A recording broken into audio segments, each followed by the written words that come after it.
बखारे जाते हैं। ज्ञानी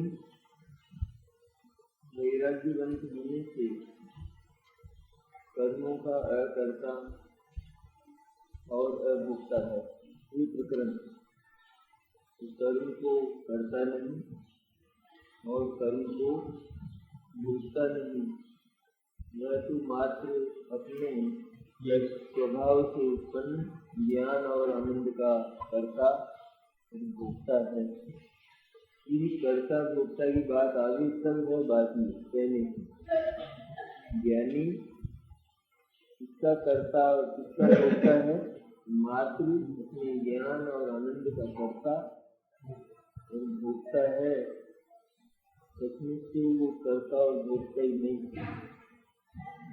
लेकिन करते से भोक्ते की भी चर्चा चलती है। ज्ञानी कर्म और कर्म फल का कर्ता भोक्ता, कर्म का कर्ता नहीं और कर्म फल का भोक्ता नहीं। कर्मोदय में होने वाला राग द्वेष और पाप पुण्य ये कर्म, और इसके होने पर होने वाला हर्ष और विषाद तो कर्म फल, सबको कर्म कहा। उसके कुछ विभाव आत्मा में है, राग द्वेष और पाप होने के भाव आत्मा में होते, और हर्ष और विषाद का परिणाम भी आत्मा में होता है, कर्म में नहीं होता। 8 प्रकार के जो जड़ कर्म है उनमें नहीं होता। लेकिन पद्धति क्या है यहाँ? जो आत्मा है वो तो शुद्ध निरंजन पवित्र पदार्थ है, इसमें राग द्वेष और पाप पुण्य नहीं है। और राग द्वेष और पाप पुण्य नियम से जिन कर्मों के उदय में होते हैं, वे कर्म भी आत्मा की सत्ता में और स्वभाव में नहीं है। तो राग द्वेष और पाप पुण्य रूप जो कर्म है वे उन 8 कर्मों के कर्म हैं। उनके कर्म है वे, ज्ञानी के कर्म नहीं, वो इनके कर्म है। वो है तो वो है, वो नहीं है तो वो नहीं है, ऐसा संबंध है ना। अपने को किसी चीज का स्वाद लग जाए, उस स्वाद में अपने को जो रस आता है तो वो वस्तु वो तब वो रस आवे। रस में अपना वेदन, वो जो वेदन है उस वस्तु के बिना हो, वह वस्तु मुंह में हो और तब वो वेदन हो। तो ये जो स्वाद है, ये स्वाद किसका असल में, ये यहाँ बताना चाहते हैं। ये स्वाद किसका? ये स्वाद आदमी का, उसका रसगुल्ले का, किसका है? किसका स्वाद? अरे वो मीठा जो स्वाद है ना, जड़ रसगुल्ले का जो मीठापन है वो तो पुद्गल है ही। लेकिन यहाँ उस रसगुल्ले के होने पर आने वाला जो स्वाद जिसका वेदन आत्मा को होता है, वो जो वेदन है वो भी कहते हैं रसगुल्ले का कर्म है। वो आदमी का कर्म वो नहीं। जिसको पेचिश हो रही हो तो उसको रसगुल्ला खाना चाहिए? सकता नहीं है, खाना चाहिए? नहीं खाना चाहिए। तो वो असल में उसका कर्म नहीं है ना, वो कर्म भी नहीं और भोग्य भी नहीं है। तो इस तरह जितने भी कर्म किसी भी प्रकार का 8 कर्मों में से घाती या आघाती या जो कोई भी कर्म है, इसके उदय में होने वाला मोह राग द्वेष, मिथ्या दर्शन, मिथ्या ज्ञान, मिथ्या चारित्र, पाप और पुण्य, सारा परिणाम, और इसके साथ नियम से होने वाला हर्ष और विषाद। तो ये हर्ष है, यदि कहने का हर्ष है वो भी विषाद। विषाद है, हर्ष है। हर्ष का हर्ष में ना सुख, प्रसन्नता और दुख, ये 2 नाम दिए उसको। जैसे एक आदमी रोता है तो उस समय वो जो भाव है उसको कहा रोना, रोता है ना, दुख होता है, उसको तो कहा रोना। एक जो है किसी को अनुकूल परिस्थिति होती है तो वहां पर एक विशेष प्रकार का वेदन होता है, उसको कहते हैं हंसना। तो इसी तरह यहाँ हर्ष और विषाद, ये दोनों प्रकार का परिणाम इस सचमुच तो विषाद ही है, हर्ष नहीं, सुख नहीं है। अन्य पाठ में जो रोगी हंसता है तो हंसना सुख है दुख है? हंसना। जिस समय वो हंसता है उसमें यही कहेंगे ना हंस रहा है, यही कहेंगे रो रहा है। तो वो दो प्रकार के परिणाम को दो नाम समझने के लिए दिए। सच में देखा जाए उनकी जो जाति है वो जाति तो एक जाति में फर्क है, दोनों जाति है, वो दुख है। वो दुख को ही दो तरह का नाम दिया हमने, एक हंसना और दूसरा रोना। इस तरह यहाँ जो पाप और पुण्य, पुण्य में आत्मा हंसे, पाप में आत्मा रोए, तो ये मधुर और कटुक दो प्रकार का स्वाद, हर्ष और विषाद जिसका परिणमन आत्मा के भाव में होता है, वह कर्म का स्वाद, कर्म का।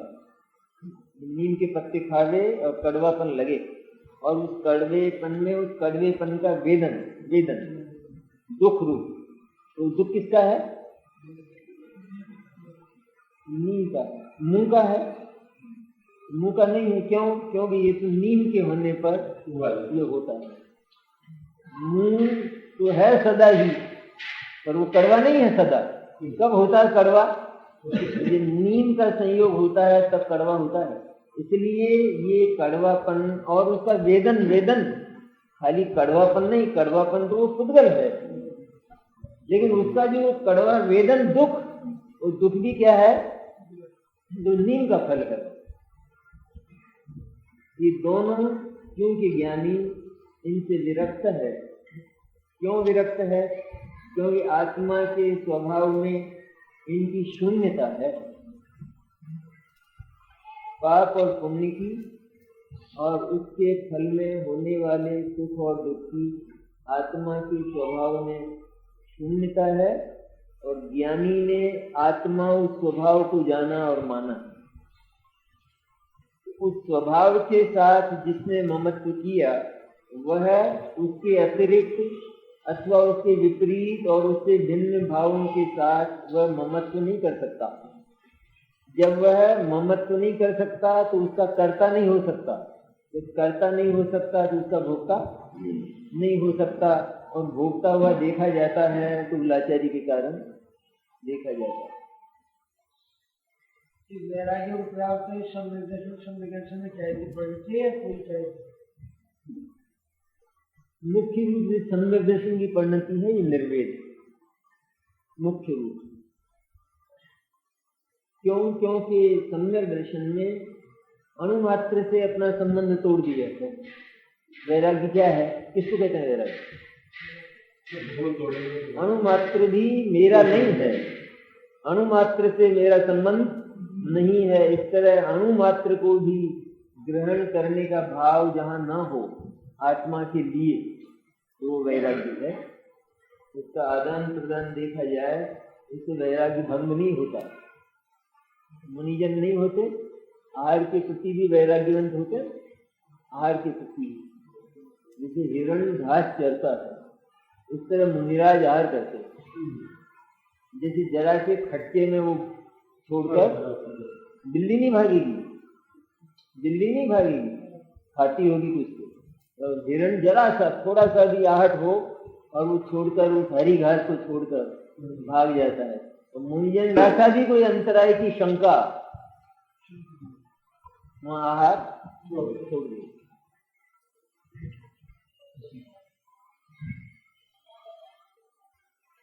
टीका में कहते हैं, ज्ञानी तो जिसमें से भेद दूर हो गए हैं, ऐसा भाव शुद्ध ज्ञान जिसका स्वरूप है। भाव शुद्ध ज्ञान में समस्त भेदों का त्याग करके, समस्त भेदों को अपने में से निकालकर एकमात्र जो अभेद ज्ञान तत्व है शुद्ध आत्मा, उसने अपनी स्थिति बनाई है। इसलिए उसको निरंतर ही शुद्ध आत्मा का सद्भाव है। शुद्धात्मा का सद्भाव, तो शुद्धात्म ज्ञान का सद्भाव। शुद्धात्मा किसके लिए है? ज्ञानी के लिए है। अज्ञानी के पास शुद्धात्मा है, लेकिन वो पूरा भुलाया हुआ है, इसलिए वह नहीं के समान, भेद दूर हो गए।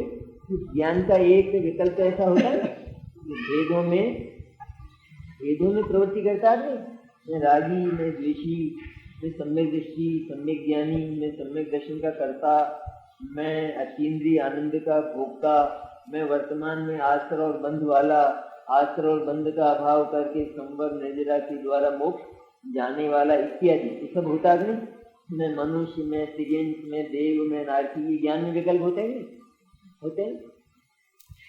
तो वो विकल्प जिसमें से निकाल दिया गया है सारा, वो व्यवहार है ना, वो सारा निकलकर, क्योंकि उनमें से एक भी उपादेय जानने लायक तो सब थे, लेकिन उपादेय उनमें से एक भी नहीं है, और आराम केवल उपादेय में मिलता है, जानने लायक में आराम नहीं मिलता है। इसलिए ज्ञानी ने एकमात्र शुद्ध चैतन्य के जो अभेद है, अखंड है, जिसमें सारे भेदों का अभाव है, ऐसे शुद्धात्म तत्व में अपने ज्ञान की, शुद्ध ज्ञान की स्थिति बनाई है, इसलिए उसको शुद्धात्म ज्ञान का सद्भाव है। और उस शुद्धात्म ज्ञान ने क्या किया है? उस भाव शुद्ध ज्ञान और शुद्धात्म ज्ञान एक ही बात है। क्या किया है भाव शुद्ध ज्ञान ने? शुद्ध ज्ञान ने शुद्ध आत्मा को विषय बनाया, तो उसका नाम शुद्धात्म ज्ञान हुआ। शुद्ध ज्ञान की ओर से देखा जाए तो उसको भाव शुद्ध ज्ञान कहते हैं। भाव अर्थात जगत में एकमात्र भाव स्वरूप, भाव स्वरूप अपने काम की, अपने मतलब की जो चीज है वो केवल शुद्धात्मा है। उस शुद्धात्मा को जिसने विषय बनाया वो शुद्ध ज्ञान भाव शुद्ध ज्ञान हुआ, और वही शुद्ध ज्ञान शुद्धात्म ज्ञान हुआ। ये शुद्धात्म ज्ञान तो सभी है, मति ज्ञान, शुद्ध ज्ञान, अवधि ज्ञान, मनःपर्य ज्ञान, केवल ज्ञान, ये सारे के सारे ज्ञान संविज्ञान है नहीं, होते हैं ना। लेकिन केवल ज्ञान शुद्धात्म ज्ञान है नहीं, है वो भी। अवधि ज्ञान, मनःपर्य ज्ञान का विषय नहीं है आत्मा, फिर भी ज्ञान संविज्ञान तो है। लेकिन मति ज्ञान और शुद्ध ज्ञान ये, और केवल ज्ञान ये शुद्धात्म ज्ञान है। तो शुद्धात्मा को विषय करते हैं। वो भाव शुद्ध ज्ञान शुद्धात्म ज्ञान बना। जैसे केवल ज्ञान शुद्धात्म ज्ञान है, इसी तरह वो भाव शुद्ध ज्ञान भी शुद्धात्मा को विषय करता हुआ शुद्धात्म ज्ञान बना, और ज्ञानी को शुद्धात्म ज्ञान की स्थिति, उसका अस्तित्व निरंतर है। तो क्या हुआ है उसमें? शुद्धात्म ज्ञान में एकमात्र शुद्ध चैतन्य ही मैं हूँ, और अन्य मैं नहीं हूँ, इस तरह पर से अत्यंत विरक्त है। कैसा हृदय हुआ? ज्ञानी का हृदय कैसा हो गया? एकदम पवित्र नहीं। तो जिसके हृदय में से पर वस्तु और पर भाव का संपूर्ण रूप से परिहार हो गया है, निष्कासन हो गया है, जिसका हृदय पर द्रव्य और पर भावों की रिक्तता के कारण अत्यंत पवित्र और निर्मल है। ज्ञानी के हृदय की पवित्रता देखे जो सामान्य है क्या बात? भले ही एक व्यक्ति निर्धन हो और जगत में बहुत संपन्न और पैसे वाले हो, लेकिन वो निर्धन व्यक्ति इतना सदाचारी कि उसके चित्त में रंच मात्र किसी के एक नए पैसे के प्रति ममत्व नहीं है। कितना पवित्र है उसका हृदय, और है बिल्कुल सामान्य, रोज कमाता है और रोज खाता है, बल्कि एक बार भूखा सोना पड़े, लेकिन हृदय कितना पवित्र है। और एक है ज्ञानी, 9वें ग्रह में है, जिसके बहुत रिद्धियां हैं, लेकिन फिर भी जिसकी लिप्सा का पाप नहीं। इसी तरह ज्ञानी है कि ज्ञानी ने विश्व के समस्त द्रव्य और उनके समस्त भावों को, और उन द्रव्यों के होने पर होने वाले अपने विकारी भावों को अपने शुद्धात्मा से बाहर निकालकर शुद्धात्मा को बिल्कुल खाली कर लिया है। जैसे हमारा घर दुनिया के लोगों की चीजों से बिल्कुल खाली और हमारी चीजों से, हमारी उपादान जीवन सामग्री से भरा हुआ है, इस तरह ज्ञानी का द्रव्य वो अपनी उपादान सामग्री से भरा हुआ और अन्य से बिल्कुल जीता है। तो छोटा सा ज्ञानी स्वयंभू रमण समुद्र का की मच्छी, एक चिड़िया, कैसी है वो कि उसका हृदय बहुत पवित्र है, क्योंकि उसको शुद्धात्म ज्ञान का प्रति समय भाव। पर से अत्यंत विरक्त होने से प्रकृति के स्वभाव को स्वयं छोड़ देता है। पर से अत्यंत विरक्त होने से, पर से अत्यंत विरक्त है, जैसे उपवास के दिन 4 प्रकार का आहार छोड़ा और किसी ने पकड़कर मुंह में अन्न डाल दिया, ग्रास रख दिया, भंग हुआ नहीं उपवास? नहीं हुआ। मुंह में ग्रास गया नहीं, पेट में भी चला जाए, जा सकता नहीं, चला गया। अब क्या हुआ, वो मुंह में जो ग्रास गया तो वो कोई मीठा ग्रास था, तो उसका स्वाद आया नहीं आया? मीठा है नहीं जाना? मीठा है नहीं जाना? जाना। मीठा लगा नहीं? ये दोनों बातें न्यारी है ना? मीठा है ये बात तो जानने में आई, लेकिन मीठा लगा, इसमें मिठास लगा, उसमें प्रीति हुई, ममत्व हुआ नहीं। वो भोक्ता है, उसका भोक्ता नहीं है, आवेदक है। कब आवेदक है? जब ग्रास मुंह में है उस समय, और उसका उपवास टूटा नहीं है। ज्ञानी को नहीं हो सकती ये बात। ये स्थिति बनती है नहीं जगत में, यहाँ ज्ञानी की उस स्थिति को बताते हैं कि जिसको है तो उपवास, लेकिन जिसके मुंह में ग्रास रख दिया गया है।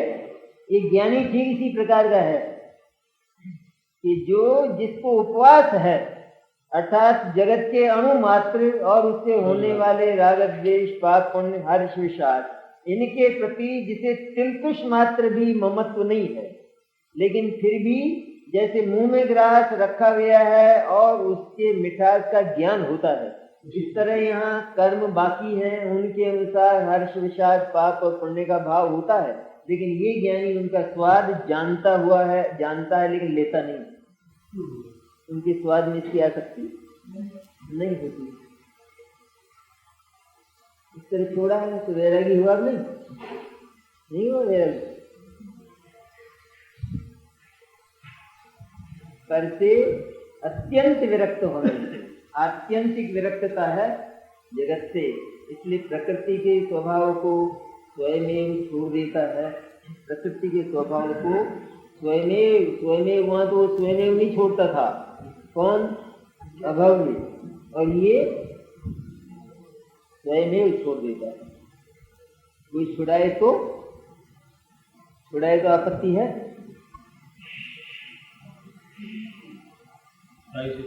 कोई छुड़ा दे तो मंजूर है नहीं आपको?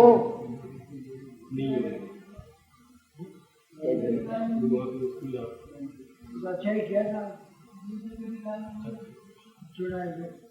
कोई छुड़ा दे तो महान आपत्ति है। क्यों है? क्योंकि हम स्वयं जिसको छोड़ सकते हैं उसमें हम किसी का दखल क्यों स्वीकार करेंगे?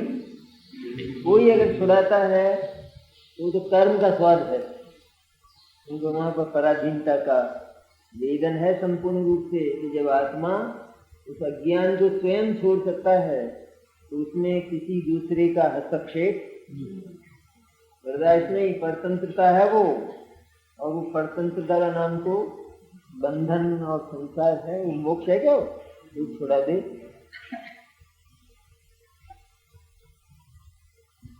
छुड़ा दे तो सदा ही होगा, उनने छुड़ाया था, उनकी कृपा है।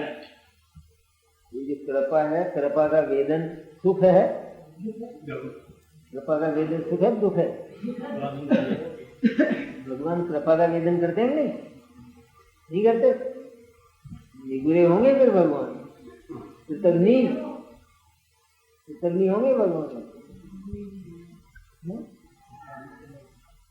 कृतज्ञ नहीं है भगवान।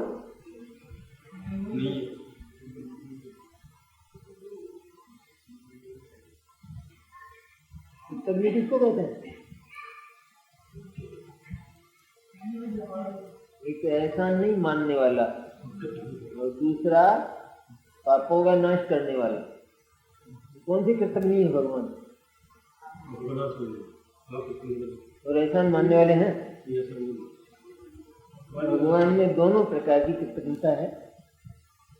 भगवान जानते तो हैं, जिस समय संज्ञान हुआ था उस समय कोई गुरु निमित्त बने थे, ये तो जानते हैं, लेकिन संज्ञान गुरु से होता है, तो ये नहीं जानेंगे क्या कि हुआ था। तो जब एहसान मानने वाला भाव ही नहीं रहा, एहसान कौन स्वीकार करेगा? एहसान मानने वाला भाव रहे तो फिर जो मूल काम है वो कौन करेगा? वो तो वही माना करे, गुरु का एहसान ही मानता रहे, कदाचित जो भूमिका है उसमें ये भाव आ जाए, लेकिन अगर वो यही करता रहे, यही मानता रहे, तो मूल काम कौन करेगा? खास सारी चीज कौन करेगा?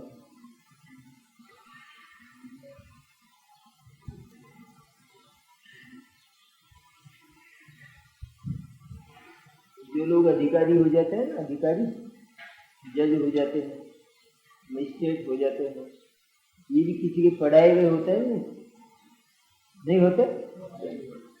अभी इनके गुरु खुद ही वहाँ कचहरी में आ जाए तो फैसला क्या करेंगे?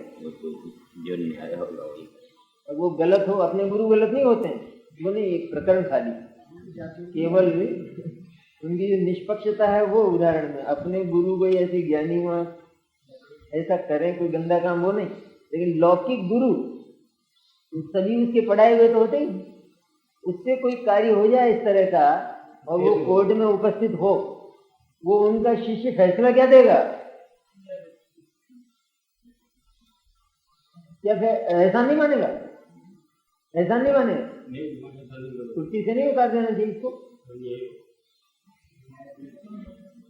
ये तो लोक पद्धति है ऐसी, ये लोक पद्धति ऐसी है, तो लोकोत्तर पद्धति क्या इतनी ढीली होती है कि उसमें हर कोई धस जाए भीतर, एहसान उसमें प्रविष्ट हो।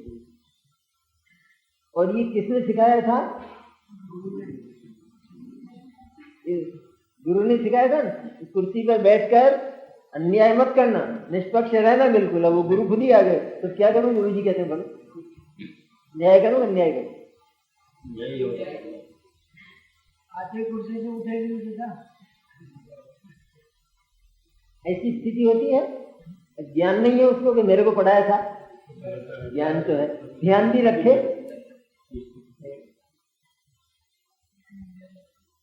ऐसा हो ना तो ये सभी जितने भी ऊंचे पद हैं वो सब खाली रहेंगे, हो नहीं सकते। इसलिए वो ये इसको व्यवहार भाव कहते हैं। एहसान मानना, एहसान करना, उपकार मानना, उपकार करना, ये क्या है? जब तक राग रहता है तब तक ये भाव आता है, राग का भाव हो जाने पर उसका ज्ञान रहता है, वो भाव नहीं आता। अभी से एहसान मानना मत छोड़ देना, नहीं अभी आज ही छोड़ दो। हाँ,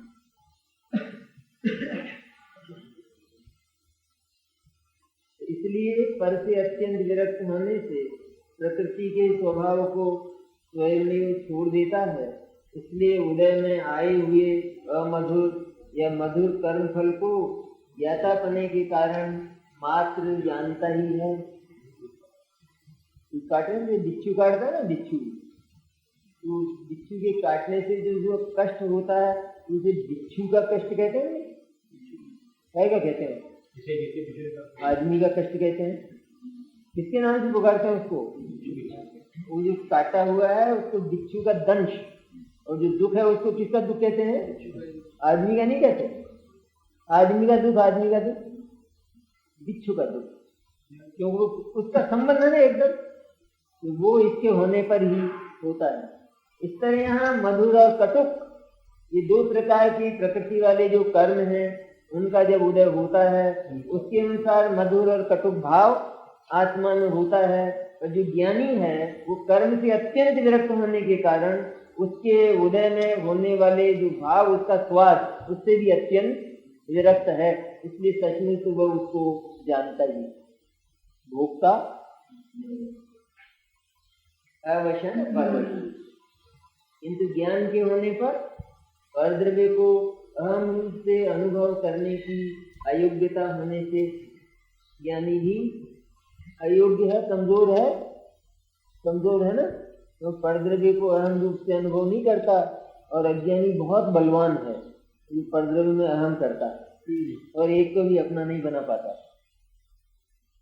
ठीक है, ज्ञानी ही योग्य है, सक्षम, बल वाला, कि जो अनंत विश्व के अनंत पदार्थों के अनंत चित्र विचित्र परिणमन होने पर भी ज्ञानी का हृदय फलित नहीं होता, फिसलता नहीं है, पिघलता नहीं है। इसलिए ज्ञानी अपने परद्रव्य कौन, परद्रव्य में शुद्धात्मा से भिन्न जितने भाव, उनके होने पर होने वाले भाव, वो सब गए परद्रव्य में। उनमें अहम रूप से अनुभव करने की अयोग्यता होने से उस कर्म फल को नहीं वेदता, कर्म फल को जानता तो है लेकिन भोगता नहीं है। इसलिए ज्ञानी प्रकृति स्वभाव से विरक्त होने से अवेदक भी है। इसलिए ज्ञानी प्रकृति स्वभाव कर्म से विरक्त और कर्म के उदय में होने वाले भावों से विरक्त, क्योंकि कर्म के उदय में होने वाले भावों का की सीधी दिशा कर्म की ओर रहती है, आत्मा की ओर नहीं रहती। जो भी भाव पाप और पुण्य का होता है उसकी दिशा आत्मा की ओर नहीं, और उसकी दिशा आत्मा से बाहर वाले पदार्थों की तरफ। जैसे जितने भी हिंसा, झूठ, चोरी, कुशील, परिग्रह का भाव होता है, उसकी दिशा किधर रहती है? उस भाव की दिशा हमेशा ही बाहर की ओर रहती है। इस तरह पाप और पुण्य, राग और द्वेष के भाव की दिशा किधर है? किधर है? कि जो उसका निमित्त है उधर ही उसकी दिशा है। इसलिए वे सारे के सारे भाव उसी कक्षा के हैं। उनमें जो भेद करता है वो अज्ञानी। ये राग द्वेष तो मेरा है, और ये जो कर्म है ना, कर्म का मीठा और कड़वा स्वाद ये खुदगल, जो मूर्ख है तू। ये भेद क्यों कर रहा है? ये भेद तो सिर्फ जानने का है, लेकिन जिस समय शुद्धात्मा का प्रश्न है उस समय ये भेद करने लायक नहीं है। उस समय ये भेद करेगा तो डूब जाएगा, वो भेद उस समय करने लायक नहीं। इसलिए ज्ञानी प्रकृति स्वभाव से विरक्त होने से अवेदक ही है, क्योंकि प्रकृति के स्वभाव से प्रकृति के स्वभाव में कौन कौन आया? प्रकृति में कर्म, 8 प्रकार के कर्म, मुख्य रूप से दर्शन मोह, चारित्र मोह, उनके उदय में होने वाला राग द्वेष और सुख दुख, ये किसमें आया? प्रकृति स्वभाव। अज्ञानी प्रकृति स्वभाव में स्थित है और ज्ञानी प्रकृति स्वभाव से विरक्त है। जिससे विरक्त होता है, जिस पर अपना अधिकार नहीं होता, उसका भोक्ता कोई जगत में कोई भी समझदार नहीं होता है, भोक्ता नहीं है।